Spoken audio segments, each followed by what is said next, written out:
رحمن رحمن ساعدني يا رحمن اشرح صدري قرآن.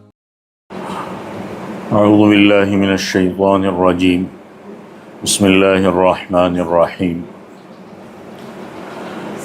الرجال قوامون علی النساء بما فضل اللہ بعضهم علی بعض وبما انفقوا من اموالهم فالصالحات قانتات حافظات للغیب بما حفظ اللہ واللاتی تخافون نشوزهن فعظوهن واهجروهن في المضاجع واضربوهن فإن أطعنكم فلا تبغوا عليهن سبيلا ان اللہ کان علیا کبیرا.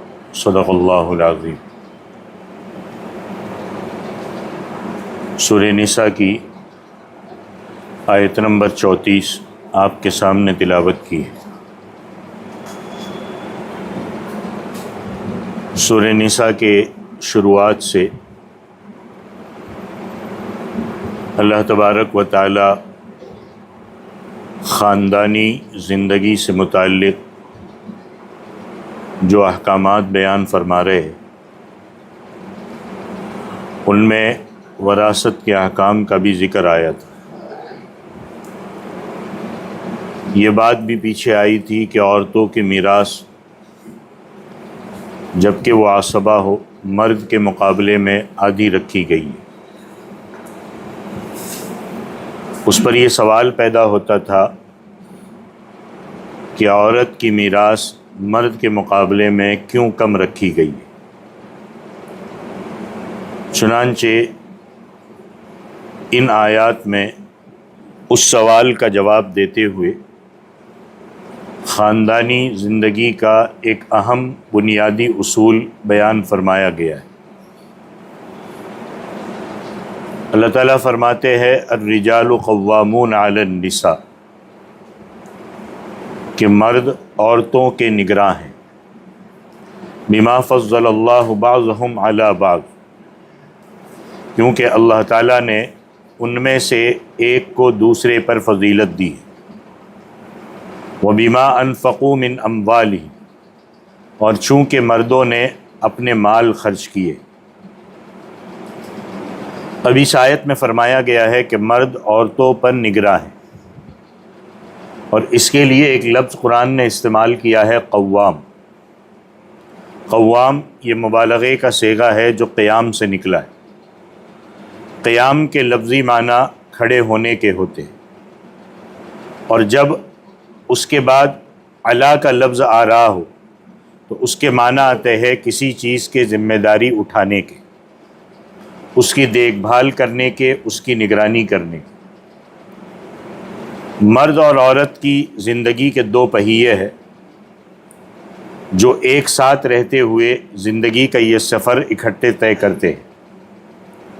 عام سفر کے بارے میں کیا حکم دیا گیا کہ جب بھی تم کوئی سفر کرو تو اپنے میں سے کسی کو امیر بنا لو. حدیث میں فرمایا کہ اگر سفر میں 2 آدمی جا رہے ہو تو اپنے میں سے ایک کو امیر بنا لو. جس طرح ایک عام سفر میں امیر بنانے کی تاکید کی گئی ہے، اسی طرح گھریلو زندگی کے اس لمبے سفر میں بھی ضروری ہے کہ کسی ایک کو امیر بنا لیا جائے.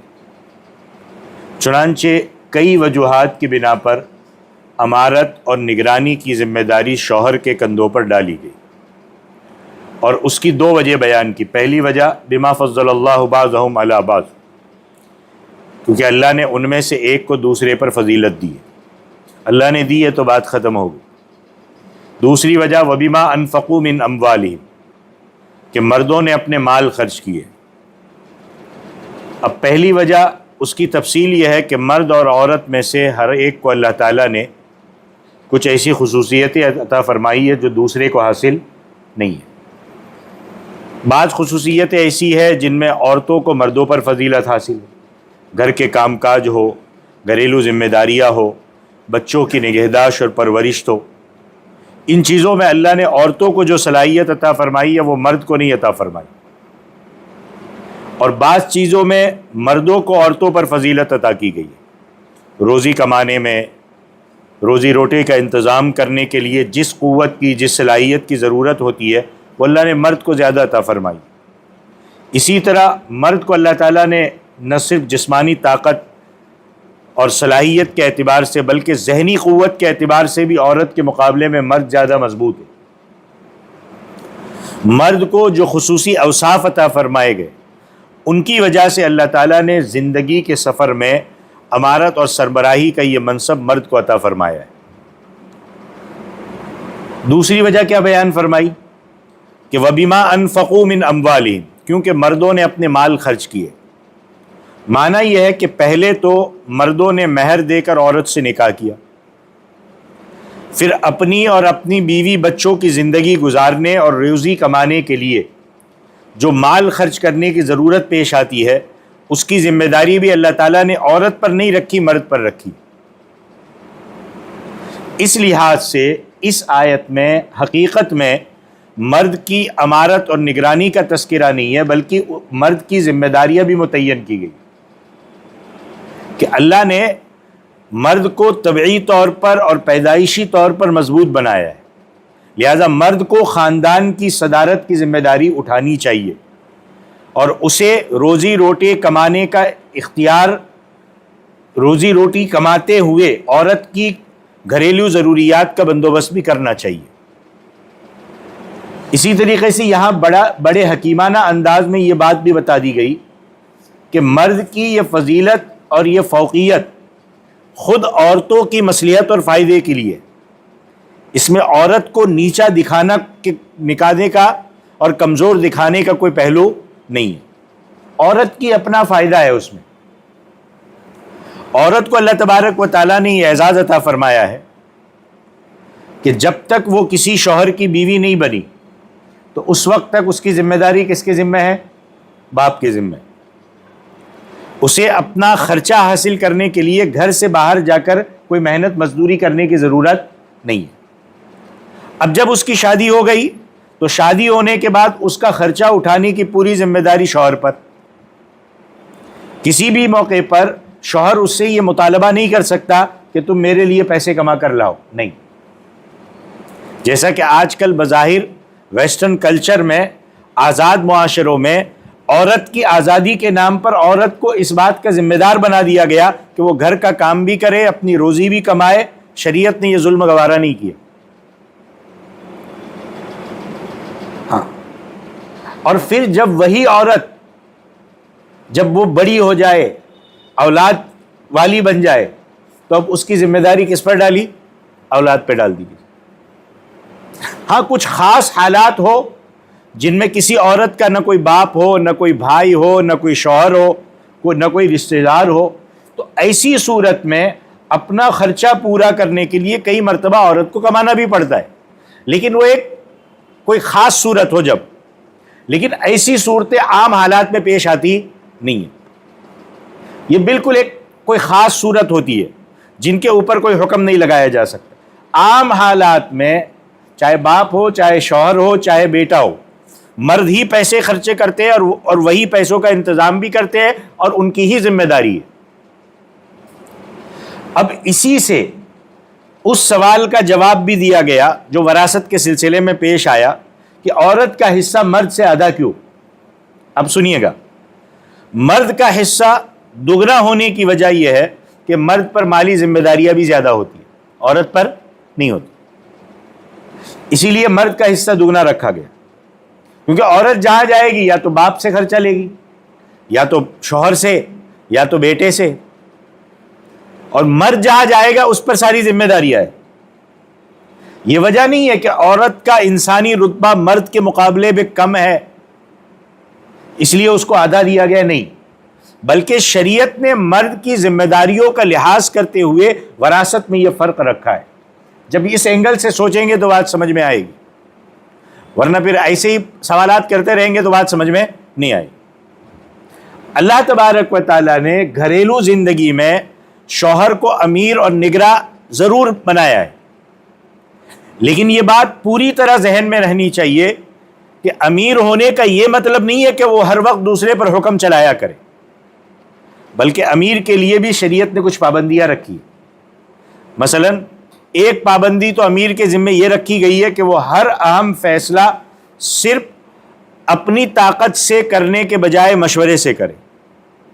چنانچہ شوہر اگرچہ نگراں اور امیر ہے، لیکن جب کوئی اہم فیصلہ سامنے ہو تو ان کو آپس میں ایک دوسرے مشورہ کرنا یہ امیر کی ذمہ داری ہے. قرآن نے یہ دوسری جگہ فرمایا کہ ان تراض منہما وتشاور. یہ اس وقت فرمایا کہ جب کسی بچے کا دودھ چھڑانے کا معاملہ پیش آئے تو اس صورت میں وہ آپسی رضامندی اور آپسی مشورے سے یہ فیصلہ کرے. یہاں شوہر اور بیوی کو آپس میں مشورہ کر کے معاملہ طے کرنے کی ہدایت دی گئی. ہاں، آخری فیصلہ کرنے کا حق کس کو دیا گیا؟ شوہر کو دیا گیا. اسی طرح سورہ نساء میں ابھی آیت نمبر 19 میں ایک بات گزری کہ وَعَاشِرُوهُنَّ بِالْمَعْرُوفِ، کہ عورتوں کے ساتھ بھلے انداز میں زندگی گزار کرو. یعنی ان عورتوں کے ساتھ تمہارا رویہ محبت اور خوش اخلاقی کا اور ایسا بھلے انداز میں ہونا چاہیے جو خوشگوار شادی شدہ زندگی گزرنے کا سبب بن سکے. شوہر کے امیر ہونے کی یہ معنی نہیں ہے کہ وہ اپنے آپ کو تکبر کے ساتھ بڑا اور عورت کو اپنے مقابلے میں حقیر سمجھے. نہیں، قرآن کریم نے دوسری جگہ خود بیان فرمایا کہ ہم نے شوہر اور بیوی کا جو رشتہ رکھا ہے یہ حقیقت میں محبت اور مہربانی کا رشتہ ہے. اور اس کے لیے قرآن نے بڑے خاص الفاظ استعمال کیے، وَجَعَلَ بَيْنَكُمْ مَوَدَّةً وَرَحْمَةً. سورہ روم میں اللہ تعالیٰ نے یہ فرمایا کہ اللہ تعالیٰ نے تمہارے یعنی شوہر اور بیوی کے درمیان محبت اور رحمت کے جذبات رکھ دیے. یہاں دو لفظ ہے، مودت اور رحمت. مودت کے معنی ہے دوستی اور رحمت، دوستی اور محبت، اور رحمت کے معنی ہے ایک دوسرے کے ساتھ رحمدلی اور ہمدردی کا برتاؤ کرنا. میاں بیوی کے تعلق کی جو فطری نوعیت ہے وہ مودت اور رحمت کی بنیاد پر ہے، اور اس تعلق کی اصل خاصیت آپسی دوستی، آپسی محبت، آپسی رحمدلی اور آپسی ہمدردی ہے. تاکہ میاں بیوی کے محبت کے اس لازوال رشتے میں ایک انتظامی ضرورت کے تحت مرد کو تو امیر بنا دیا گیا، لیکن اس کی یہ معنی نہیں ہے کہ وہ پھر حاکم بن کے بیٹھ جائے، وہ ظلم کرے، وہ جابر بن کے بیٹھ جائے، وہ مودت، دوستی اور ہمدردی کے رشتے کو بھلا بیٹھے. نہیں. اب عورتوں کے حقوق اور مردوں کے حاصل اللہ تعالیٰ نے جو ایک فضیلت مرد کو دی ہے وہ بھی ایک وجہ سے دی ہے کہ وہ گھریلو ذمہ داریاں سنبھال سکے. اس پر ایک ذمہ داریاں ہے، وہ گھر کو کنٹرول کر سکے. اس لیے نہیں کہ عورت حقیر ہے، یہ بھی ذہن میں رکھو. اس کے بارے میں قرآن کریم نے سورہ بقرہ میں ارشاد فرمایا جو پہلے گزر چکا ہے کہ وَلَهُنَّ مِثْلُ الَّذِي عَلَيْهِنَّ بِالْمَعْرُوفِ، کہ ان عورتوں کو بھی ویسے ہی حقوق حاصل ہے جیسی ذمہ داریاں ان کے اوپر شوہروں کی ہے. یعنی جتنے حقوق مرد کے عورت پر ہے ویسے ہی حقوق عورت کے مرد پر بھی ہے. دونوں کے حقوق ایک دوسرے سے ملتے جلتے ہیں، اور دونوں کے آپسی تعاون سے یہ شادی شدہ رشتے کی یہ گاڑی چلتی ہے. مرد حاکم بن کے بیٹھے، سنے ہی نہیں عورت کی اور کچھ بھی نہ سنے تو پھر تو معاملہ خراب ہو جاتا ہے.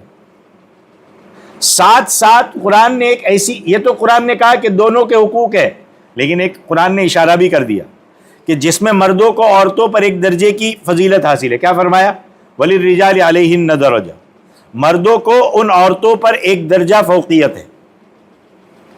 اور اس فوقیت کا بیان سورہ نساء میں فرما دیا گیا کہ زندگی کے سفر میں اسے امیر بنایا جائے. جیسے عام سفر میں ایک امیر ہوتا ہے ویسے زندگی کے سفر میں بھی. پھر آگے اللہ تبارک و تعالیٰ نے فرمایا فَالصَّالِحَاتُ قَانِتَاتٌ حَافِظَاتٌ لِلْغَيْبِ بِمَا حَفِظَ اللَّهُ، کہ نیک عورتیں فرما بردار ہوتی ہے، مرد کی غیر موجودگی میں اللہ کی دی ہوئی حفاظت سے اس کے حقوق کی حفاظت کرتی ہے. یا اللہ تبارک و تعالیٰ نے نیک بیویوں کی دو صفات بیان فرمائی. ایک فرمایا قانتات، قانتات یہ قنوت سے نکلا ہے اور اس کے کئی معنی ہوتے ہیں، لیکن زیادہ تر معنی اطاعت اور فرما برداری کے لیے استعمال ہوتا ہے، اور اس سے مراد ہے اللہ کی اطاعت، کیونکہ قرآن کریم میں یہ لفظ جہاں کہیں آیا ہے وہ اللہ کی اطاعت کے لیے آیا ہے. امام رازی نے بھی یہ فرمایا قانتات کی تفسیر کرتے ہوئے کہ قانتاتن کہ معنی ہے اللہ کی اطاعت کرنے والی عورتیں. اس سے معلوم ہوا کہ یہاں وہ عورتیں مراد ہے جو اللہ کی اطاعت اور فرما برداری کرتی. ظاہر ہے کہ پھر جب وہ اللہ کی اطاعت کرتی ہے تو اس میں یہ بات بھی داخل ہے کہ اللہ نے ان پر شوہروں کے جو حقوق رکھے وہ بھی ادا کرتی ہوگی کیونکہ وہ اللہ کا حکم مانتی ہے. پھر دوسری صفت کیا بیان فرمائی؟ حافظات للغیب بما حفظ اللہ، کہ وہ مرد کی غیر موجودگی میں اللہ کی دی ہوئی حفاظت کے ذریعے شوہر کے حقوق کی حفاظت کرتی ہے. یعنی جب مرد گھر پر نہیں ہوتا تو خود اپنی عزت کی بھی حفاظت کرتی ہے. اس میں یہ بھی داخل ہے کہ کسی غیر مرد کو شوہر کی اجازت کے بغیر اپنے گھر میں نہیں آنے دیتی. اسی طرح گھر میں مرد کا جو مال ہے یا جو مال و اسباب ہے اس کی بھی حفاظت کرتی ہے. ایک حدیث میں اللہ کے نبی سے پوچھا گیا کہ کون سی عورت بہتر ہے؟ آپ صلی اللہ علیہ وسلم نے ارشاد فرمایا کہ وہ عورت بہتر ہے کہ جب کوئی شوہر حکم دے تو اس کی فرما برداری کرے، شوہر اس کی طرف دیکھے تو وہ اسے خوش کر دے، اور شوہر کے مال اور اپنے نفس کی حفاظت کرے. کیا معلوم ہوا اس حدیث سے؟ کہ شوہر کوئی کہے مانے. اس کا یہ مطلب نہیں ہے کہ شوہر اسے نوکرانی سمجھے، یہ بھی ذہن میں رکھو، میں بار بار کہہ رہا ہوں. اور عورت اس طرح اس کا حکم مانے شوہر کا جیسے ایک نوکر اپنے آقا کا ہر حکم مانتا ہے، نہیں، بلکہ اس کا تعلق حقوق زوجیت ادا کرنے سے، بیوی کا حق ادا کرنے سے. احادیث سے یہ بھی معلوم ہوتا ہے اور فقہاء کرام نے یہ بھی صراحت کی ہے جس کی تفصیل انشاءاللہ آگے آئے گی کہ شوہر کو خوش کرے. اس کا مطلب ہے شادی شدہ جو حق ہے میاں بیوی کا آپسی اس کو ادا کرنے کا. اب اللہ تعالیٰ نے مرد اور عورت کے رشتے کی حقیقت بیان کر دی، نیک بیویوں کی صفات بیان کر دی. اس کے بعد اللہ تعالیٰ نے اس صورت کا ذکر فرمایا ہے کہ جب میاں بیوی میں کوئی اختلاف یا کوئی آپس میں کوئی رنجش پیدا ہو جائے، اب اس اختلاف اور رنجش کی نوعیتیں دو قسم کی ہوتی ہے.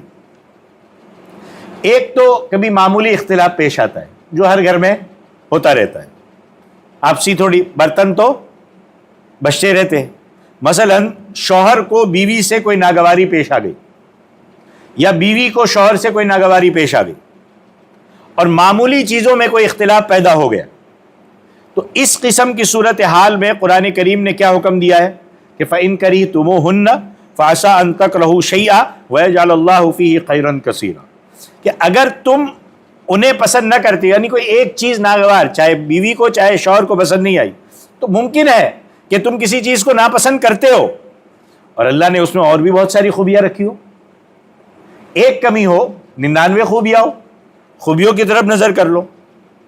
مردوں کو کیا ہدایت فرمائی کہ اگر تمہیں اپنی بیوی کی کوئی بات ناپسند ہے، ممکن ہے کہ جس چیز کو ناپسند کرتے ہو اللہ نے اسی میں بھلائی رکھی ہو، ہاں، لہذا یہ سوچ کر معمولی ناگواری برداشت کر لو اور اس کی وجہ سے آپس میں پھوٹ ڈالنے کا راستہ اختیار کرنا نہیں چاہیے. تو ایک قسم کا اختلاف یہ ہے کہ چھوٹی موٹی چیزیں. دوسری قسم کا اختلاف وہ ہے جس میں عورت مرد کے خلاف بغاوت پر آمادہ ہو جائے.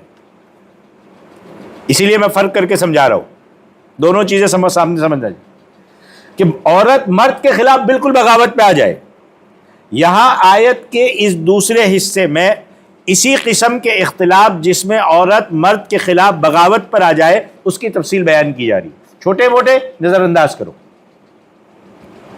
میاں بیوی کا وہ اختلاف جس میں عورت سرکشی اور مرد کے خلاف بغاوت پر اتر آتی ہے، اس کا ذکر کرتے ہوئے اللہ فرماتے ہیں وَاللَّاتِي تَخَافُونَ نُشُوزَهُنَّ، اور جن عورتوں سے تمہیں سرکشی کا ڈر ہو. قرآن کریم نے یہاں نشوز کا لفظ استعمال کیا ہے، اور نشوز معمولی قسم کی کسی غلطی یا نافرمانی کو نہیں کہتے. نشوز کے لفظی معنی ہوتے ہیں سر ابھارنا، اور اس سے میرا مراد ایسی سرکشی ہے جو بغاوت کے حد تک پہنچی ہو. مثلا وہ کھلم کھلا شوہر کی نافرمانی کرتی ہو، بغاوت پر آمادہ ہوگی کہ سننا ہی نہیں ہے. کئی گھروں میں ایسا ہوتا ہے. اور وہ دوسرے غیر مردوں سے تعلقات بنا لیتی ہو. تو قرآن کریم نے مردوں کو ایسی عورتوں کی اصلاح کے لیے 3 طریقے بتائے. غور سے سنیے گا. جب یہ پروسیس آتا ہے نا، اور جب یہ 3 طریقے بتائے، یہاں پر وہ واویلا کرتی ہے میڈیا، یہاں پر واویلا کرتے آج کے جو بھی انٹل کچول الفاظ استعمال کرو اب، یا جو بھی ہے ضرورت سے زیادہ کے دانشور، جب وہ پوری بات کو نہیں سمجھتے پھر انگلی اٹھاتے. 3 طریقے بتائے. پہلا طریقہ کیا بتایا؟ فَعِظُوهُنَّ. پہلا طریقہ اتنی حد تک جا کر بھی قرآن کیا کہہ رہا ہے؟ ان کے سمجھاؤ، پہلی چیز. دوسری چیز وَهْجُرُوهُنَّ فِي الْمَضَاجِعِ. اگر سمجھانے سے کام نہ چلے تو انہیں بستروں سے تنہا چھوڑ دو. دیکھو کتنے آسان طریقے بتا رہا ہے. یہ 2 طریقے اختیار کر لیے اور پھر بھی نہیں سمجھ رہی ہے، وَضْرِبُوهُنَّ، اس سے بھی اصلاح نہ ہو پھر مار سکتے ہو. کون سے اختلاف پہ؟ جب وہ بغاوت پہ پوری طریقے سے غیر مردوں سے تعلقات پر آمادہ ہو گئی ہو جب. اور آپ دیکھو گھروں میں اگر ایسا ہو تو گھر تو پھر سمجھانا تو چھوڑو، بستر الگ چلنا تو چھوڑو، بندہ کہاں تک پہنچ جاتا ہے. قرآن کس حد تک لے جائے؟ سب سے پہلا درجہ یہ بتایا کہ تم ان کو نصیحت کرو، یعنی سختی کرنے کے بجائے نرمی سے سمجھاؤ. لیکن اگر کام نہ چلے تو دوسرا طریقہ کیا؟ وَهْجُرُوهُنَّ فِي الْمَضَاجِعِ، انہیں بستروں میں تنہا چھوڑ دو. دیکھو یہاں بہت حکیمانہ انداز ہے. عام طور سے میاں بیوی ایک ہی کمرے میں رات گزارتے اور کئی مرتبہ ایک ہی بستر پر سوتے. اگر بستر الگ بھی ہو تب بھی کمرہ ایک ہی ہوتا ہے. یہ میاں بیوی کے آپس میں رہنے کا ایک فطری طریقہ ہے. لیکن جب عورت کی سرکشی نرمی سے سمجھانے کے باوجود دور نہیں ہو رہی ہے تو دوسرا طریقہ یہ بتایا کہ اپنے بستر ان سے الگ کرو، یعنی دوسرے بستر پر یا دوسرے کمرے میں سو جاؤ.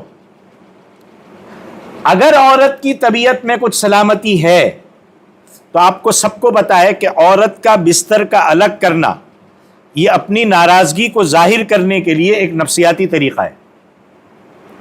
یہ مسئلہ حل کر دے گا یہاں پہ بہت اچھے سے. اگر اس کے دل میں نکاح کے رشتے کی، اس کے تقدس کا ذرا بھی خیال ہو تو اسے یہ بات بہت مشکل گزرتی ہے کہ عورت الگ اور مرد عورت سے الگ سوئے. بہت مشکل ہوتا ہے. اور یہ سمجھ لینا چاہیے کہ یہ ناراضگی کے باوجود نرمی کی آخری حد ہے کہ بستر الگ کرو. اب اپنا طرز عمل تبدیل کرنا ضروری ہو گیا ہے. عورت سمجھ لے گی کہ نہیں اب معاملہ بگڑا ہے، اب مجھے اپنے آپ کو صحیح کر لینا چاہیے. اگر ان 2 طریقوں سے بھی کامیابی حاصل نہ ہو اور عورت برابر سرکشی اختیار کرتی رہے، بغاوت پر آمادہ رہے، تو اس صورت میں تیسرا طریقہ یہ بتایا گیا وَضْرِبُوهُنَّ، ان کو مار سکتے ہو. یہاں قرآن کریم نے بیوی کو مارنے کی جو اجازت دی ہے، بعض لوگ اس کا مطلب یہ سمجھتے ہیں کہ جب بھی بیوی کی طرف سے کوئی بھی ناگواری پیش آ جائے، نمک کم ہے ہاتھ توڑ دو. ہمارا یہی صورتحال ہو رہی ہے. کپڑا صحیح سے پریس نہیں کیا تھپڑ مار دو، یا یہ نہیں کیا کھانے میں نمک کم ہے، یہ ہوا یہ توڑ دو. نہیں، ان معاملوں میں تو نظر انداز کرنا ہے. ہم سمجھتے ہیں کہ جب بھی کوئی ناگواری پیش آ جائے اور اس پر غصہ آ جائے مارو بس. بھائی قرآن نے کہا ہے سمجھاؤ. نہیں، اس اختلاف پہ نہیں. جب ایک دم آخری حد تک بغاوت پر آمادہ ہو جائے جب کہا گیا ہے. حقیقت یہ ہے کہ اجازت خود قرآن کریم کے الفاظ میں اس وقت دی گئی ہے جب عورت کی طرف سے نشوز، قرآن کے الفاظ ہے، سرکشی کا مظاہرہ ہوا ہو. قرآن کریم کی سب سے زیادہ مستند تفسیر وہ ہوتی ہے جو خود اللہ کے نبی نے فرمائی ہو. اور آپ صلی اللہ علیہ وسلم نے حجۃ الوداع کے عظیم الشان خطبے میں اس آیت کریمہ کی بڑی واضح تفسیر ارشاد فرمائی ہے. سنن ترمذی میں بھی ہے، سنن کبریٰ میں بھی ہے اور مسند احمد میں بھی ہے، بالکل واضح انداز میں. اور اللہ کے نبی نے فرمایا کہ غور سے سنو، عورتوں سے بھلائی کرنے کے بارے میں میری وصیت قبول کرو، کیونکہ وہ تمہارے گھروں میں قید رہتی ہے، اور اس بات کے سوا تمہیں ان پر کوئی اور اختیار نہیں ہے مگر یہ کہ وہ کھلی بے حیائی کا کام کرے. کیا فرمایا؟ کھلی بے حیائی. ایسا کرے تو انہیں بستروں میں تنہا چھوڑ دو اور انہیں اس طرح مارو جس سے کوئی نشان نہ پڑے.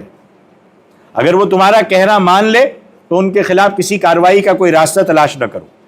اور فرمایا یاد رکھو تمہاری بیویوں پر تمہارا حق ہے اور تمہاری بیویوں کا تم پر حق ہے. تمہاری بیویوں پر تمہارا حق یہ ہے کہ وہ تمہارے بستروں کو کسی شخص سے پامال نہ کرے جو تمہیں برا لگے، اور تمہارے گھروں میں کسی ایسے شخص کو آنے کی اجازت نہ دے جو تمہیں ناپسند ہو۔ یاد رکھو تم پر ان کا حق یہ ہے کہ ان کے کھانے اور لباس کے معاملے میں اچھا سلوک کرو۔ اب اس حدیث مبارکہ کے الفاظ نے بیوی کو مارنے کے بارے میں واضح طور پر یہ بتا دیا کہ یہ مارنے کی اجازت کس صورت میں، ہر جگہ ہوا کرنے کی ضرورت نہیں ہے۔ پہلے سمجھو قرآن نے کس بیک گراؤنڈ کے تحت کہا ہے، ورنہ ہوتا ہے کہ ہر کوئی قرآن کی آیت پڑھتا ہے بولو اسلام نے کہا مارو بیویوں کو، نہیں ایسا نہیں ہے۔ یعنی یہ اجازت صرف اس صورت میں جب بیوی کسی کھلی بے حیائی کو کرے، اور کھلی بے حیائی کا کیا مطلب ہے؟ کسی دوسرے مرد سے تعلق قائم کر لے۔ اب جو لوگ یہ بولتے ہیں ان کے گھروں میں ان کی بیویاں کرے گی، پھر وہ چھوڑیں گے؟ برداشت کریں گے کہ نہیں جانے دو کوئی مسئلہ نہیں؟ ہاں ظاہر ہے کہ ایسی صورت کیسے گوارا کی جا سکتی ہے؟ بہت سے شوہر تو ایسی صورت میں قتل تک کے لیے تیار ہو جاتے۔ ہاں شریعت نے ایسی حالت میں قتل کی اجازت نہیں دی، مارنے کی اجازت دی کہ بھائی اس سے مسئلہ حل کرو، اور وہ بھی نصیحت اور بستر چھوڑنے کی تنبیہ کے بعد کہ پہلے دو راستے اپناؤ۔ یہ بھی واضح فرما دیا کہ اور اگر انتہائی صورت میں مار ہو تو ایسی ہو کہ کوئی نشان نہ پڑے، اور چہرے پر مارنا تو بالکل بھی جائز نہیں۔ ہاں اس انتہائی صورت کے بغیر بیوی پر ہاتھ اٹھانے کی اللہ کے نبی نے سخت مذمت فرمائی ہے۔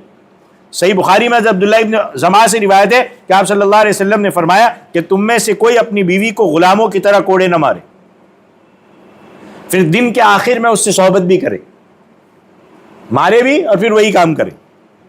اور یہی حدیث دوسری سند کے ساتھ بھی ہے کہ نصیحت فرمائی کہ کوئی شخص دن کے شروع میں اپنی بیوی کو غلام اور باندی کی طرح مارے، پھر دن کے آخر میں ان سے گلے بھی لگائے، منع کیا ہے۔ یعنی ایک طرف انسان یہ چیزیں نظر نہیں آتی آج کل کے دانشوروں کو جو اسلام پہ انگلی اٹھاتے، ایک طرف انسان اپنی بیوی کی یہ محبت بھی چاہتا ہے کہ وہ اس سے لطف اندوز بھی ہو، اور دوسری طرف اسے مارتا بھی ہے بغیر کوئی وجہ کے۔ یہ کتنی شرمناک بات ہے۔ اور ایک حدیث میں حضرت صلی اللہ علیہ وسلم نے صحابہ سے فرمایا کہ اللہ کی بندیوں یعنی عورتوں کو مارا نہ کرو۔ اس کے بعد حضرت عمر آئے اور آ کر آپ صلی اللہ علیہ وسلم سے عرض کیا کہ عورتیں اپنے شوہروں کے خلاف سرکش ہو گئی، اس پر آپ نے کچھ اجازت دی۔ اس کے بعد بہت سی عورتوں نے آپ کے پاس آ کر اپنے شوہروں کی شکایت کی کہ مارنے لگے۔ اس موقع پر آپ صلی اللہ علیہ وسلم نے پھر فرمایا کہ محمد صلی اللہ علیہ وسلم کے گھر میں بہت سی عورتیں آئی ہیں جو اپنے شوہروں کی شکایت کر رہی تھی، ایسے شوہر تمہارے اچھے لوگوں میں سے نہیں ہیں۔ کیا فرمایا؟ ایسے شوہر تمہارے اچھے لوگوں میں سے نہیں ہیں۔ خلاصہ یہ ہے کہ جب شروع میں اس قسم کی سرکشی کی خبر عورتوں کی طرف سے دی گئی، جس کے موقع پر قرآن نے اجازت دی، تو آپ صلی اللہ علیہ وسلم نے مارنے کی اجازت دی، لیکن جب پتہ چلا کہ ہر چھوٹی موٹی بات پہ مارنے کا سلسلہ لمبا ہو گیا ہے تو آپ نے اس پر ناراضگی کا اظہار فرمایا۔ آپ صلی اللہ علیہ وسلم نے خود بھی ساری زندگی کبھی کسی عورت پر ہاتھ نہیں اٹھایا۔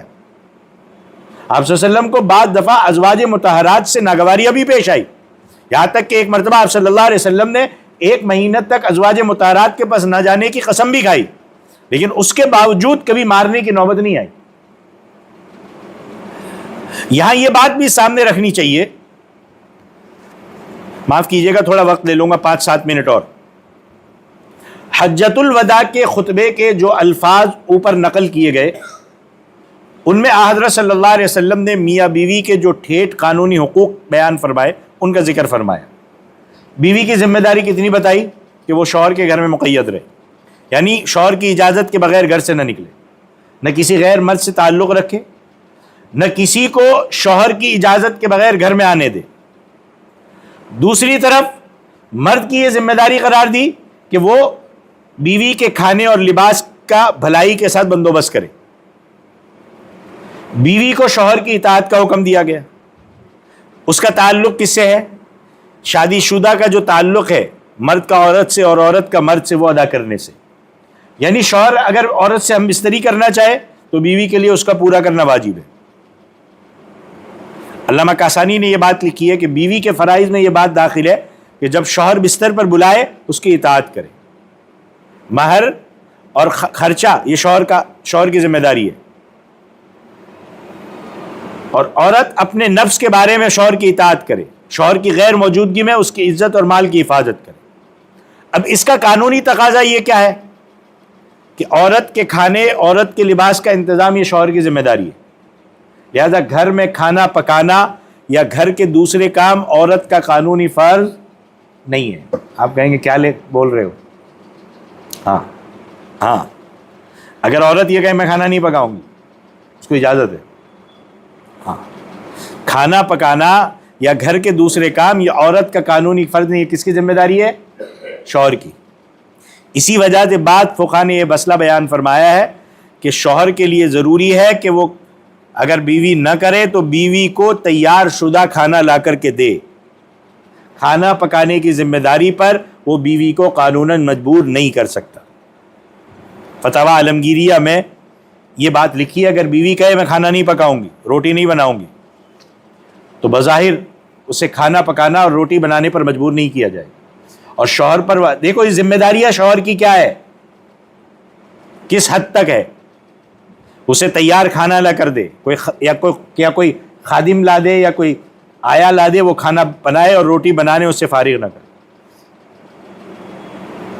بلکہ بعض فقہا نے تو بیوی کے علاوہ اگر بیوی کی خادمہ ہو اس کا خرچہ بھی شوہر پر قرار دیا ہے۔ لیکن یہ بات یاد رکھنا کہ یہ قانونی حقوق ہے۔ عملی زندگی، اب میں کہہ رہا ہوں بات سمجھیے گا، آپ کہیں گے قانون تو سنا دیا۔ عملی زندگی صرف قانونی حقوق پر زور دینے سے نہیں چلتا۔ اب اگر عورت قانون بتائے گی تو مرد بھی تو قانون بتائے گا نا بعد میں، پھر ہاں ٹھیک ہے ہم کو بھی 4 کا حق ہے، ہم بھی کرتے ہیں، پھر وہی ہوگا۔ عملی زندگی قانونی زور پہ نہیں چلتی، اس لیے قرآن کریم نے سورہ نساء کی آیت نمبر 19 میں حکم دیا کہ ان کے ساتھ بھلے انداز میں زندگی بسر کرو۔ لہٰذا اگرچہ قانوناً شوہر کو یہ حاصل ہے کہ وہ بیوی کو گھر کے باہر جانے سے روکے، گھر میں کسی کو بلانے سے منع کرے، لیکن اچھا سلوک کیا ہے کہ وہ بلا وجہ اپنا یہ قانونی حق استعمال نہ کرے، بغیر وجہ کے نہ کرے، بیوی کی خوشی کو سامنے رکھے کہ وہ کس بات سے خوش رہ رہی ہے۔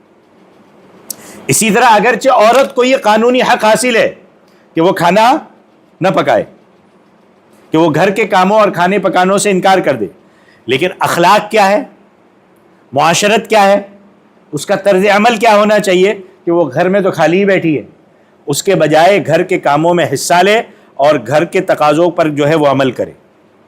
قانون سے خالی کام نہیں چلے گا، قانون سے تو مسئلے ہی خراب ہوں گے، خالی ہر ایک قانون ہی بتائے گا اپنا۔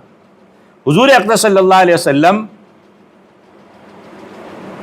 سرور دو عالم صلی اللہ علیہ وسلم کے وقت صحابہ اور صحابیات کا طرز عمل بھی یہی تھا کہ مرد کمانے کا کام کرتے تھے، عورت گھر چلانے کا کام کرتے تھے۔ ہاں، ایک روایت بھی کتابوں میں ملتی ہے کہ حضرت صلی اللہ علیہ وسلم نے حضرت علی کو گھر سے باہر کے کام کرنے اور حضرت فاطمہ کو گھر کے اندر کے کام کرنے کی تلقین فرمائی۔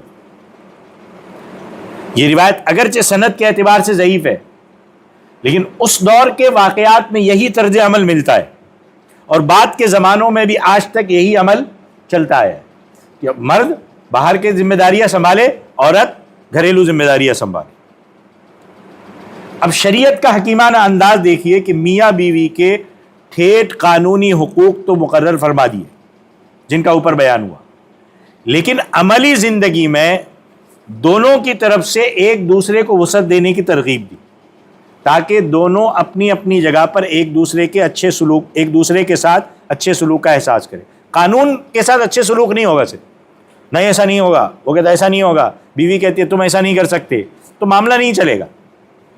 بیوی یہ سمجھے کہ اگرچہ میرے شوہر کو یہ حاصل تھا کہ وہ مجھے کہیں باہر جانے سے روکے، لیکن چونکہ میرا شوہر میری خوشی کا خیال رکھتا ہے، ٹھیک ہے کوئی مسئلہ نہیں، جاؤ، اور مجھے بلا وجہ کہیں جانے سے نہیں روکتا، اس لیے مجھے بھی شوہر کی راحت اور خوشی کا خیال رکھنا چاہیے۔ جب شوہر رکھے گا تو بیوی رکھے گی، جب بیوی راحت کا خیال رکھے گی تو شوہر بھی رکھے گا۔ شوہر یہ سمجھے کہ گھر کے کام اور کھانا پکانا میری بیوی کی کوئی قانونی ذمہ داری تو نہیں تھی، لیکن چونکہ وہ میری راحت کا خیال رکھتے ہوئے وہ گھر کا سارا کام صبح سے شام تک کر رہی ہے، اس لیے مجھے بھی بیوی کی راحت کا اور خوشی کا خیال رکھنا چاہیے۔ اسی کا نام ہے حسن معاشرت، اور اسی کے ذریعے سے حسن معاشرت سے زندگی کی گاڑی آپسی محبت سے چلتی ہے. یہی ایسے ہی چلتی ہے. خاندانوں میں کیا چلتا ہے, رشتہ داروں میں کیا چلتا ہے, ہمارے گھر کے مردوں میں کیا چل رہا تھا, ہمارے گھر کی عورتوں میں کیا چل رہا تھا, اس سے نہیں چلتا. سمجھے؟ آیت کے آخر میں اللہ تعالیٰ نے فرمایا فَإِنْ أَطَعْنَكُمْ, پھر اگر وہ عورت تمہاری بات مان لے کہ جس بے حیائی پر اور جس بغاوت پر وہ اتری تھی, سمجھانے کے بعد, تینوں طریقے اپنانے کے بعد یا کوئی ایک طریقہ اختیار کرنے کے بعد وہ مان لے اور اپنا طرز عمل بدل لے, فَلَا تَبْغُوا عَلَيْهِنَّ سَبِيلًا, اب اس کے خلاف کوئی کارروائی کا راستہ تلاش مت کرو, بات ختم کرو. ان پر زیادتی کرنے کے لیے, ان کو ستانے کے لیے کوئی بہانہ یا موقع نہ ڈھونڈو. آپ نے کوئی طریقہ اپنایا, اس نے اپنے آپ کو سدھار لیا, اب آپ بھی بدل جاؤ. آپ وہ بات پکڑ کے اس کے پیچھے مت پڑ جاؤ, اس کو ستاتے مت پھرو, اب چھوڑ دو اس کو, اس کے ساتھ صحیح برتاؤ رکھو. ان اللہ کان علیٰ کبیرہ, یقین رکھو کہ اللہ سب کے اوپر سب سے بڑا ہے. لہٰذا جو کئی مرتبہ شوہر اپنے تکبر کی وجہ سے عورتوں کو مارنے کا اقدام کرتے, انہیں خوب سمجھ لینا چاہیے کہ تمہارے دل میں اپنی بڑائی کا جو خبط ہو گیا ہے وہ بہت برا ہے, کہ میں مرد ہوں, یہ بہت برا ہے. بڑائی صرف کس کی ہے؟ اللہ تبارک و تعالیٰ کی ہے, جو اللہ سب سے بڑا بھی ہے, سب سے اونچا بھی ہے. اگر ایسے مرد حدود سے تجاوز کر کے عورت پر ظلم کریں گے تو اللہ تبارک و تعالیٰ دنیا اور آخرت میں ان سے ضرور بدلہ لیں گے. یہ بہت اہم باتیں تھیں, ان پر انشاءاللہ عمل کریں گے تو جو گھریلو زندگیاں ہے اور شادی شدہ زندگیاں ہے وہ انشاءاللہ محبت اور سکون سے گزرے گی. تو یہ ایک آیت تھی, لیکن اس کی جو کہ ضرورت تھی, اس لیے میں نے تھوڑی لمبی تشریح کر دی. اللہ تعالیٰ عمل کی توفیق عطا فرمائے, آمین. وآخر دعوانا الحمدللہ رب العالمین. أيا من يدعي الفهم إلى كم يا أخ الوهم تعبي الذنب والذم وتخطي الخطأ الجم.